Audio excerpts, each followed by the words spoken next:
এই মুহূৰ্তত জনাই আছো এটা বিগ ব্ৰেকিং নিউজ। বিলাসীপাৰা লক্ষীগঞ্জতো ভয়ংকৰ শিলাবৃষ্টি আৰু ধুমুহাৰ তাণ্ডৱ।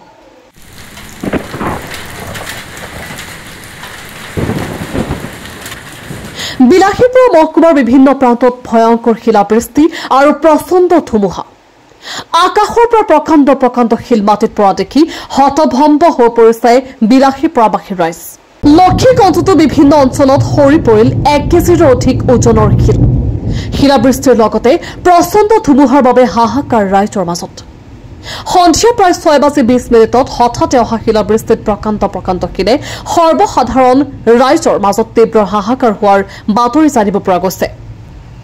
আসিৰুদ্দিন সিঙৰ ৰিপৰ্ট, NS24 ডিজিটেল।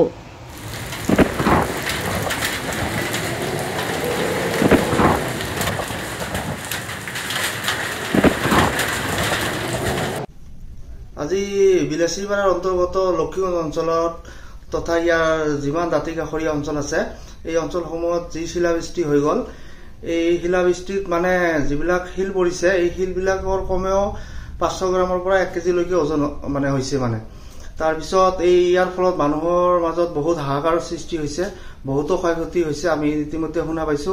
লগতে মানুহৰ ঘৰৰ লগতে বাৰীত যি শাক চব্জি আছিল আৰু লগতে খেতি পথাৰ যি আছিল সব মানে ধ্বংস হৈ গৈছে। তো অনুমান কৰিব পাৰিছো যে আমি এই শিলাবৃষ্টিৰ কাৰণে মানে আমাৰ লক্ষীগঞ্জ অঞ্চলত বহুত ক্ষয়ক্ষতি হৈছে ইতিমধ্যে।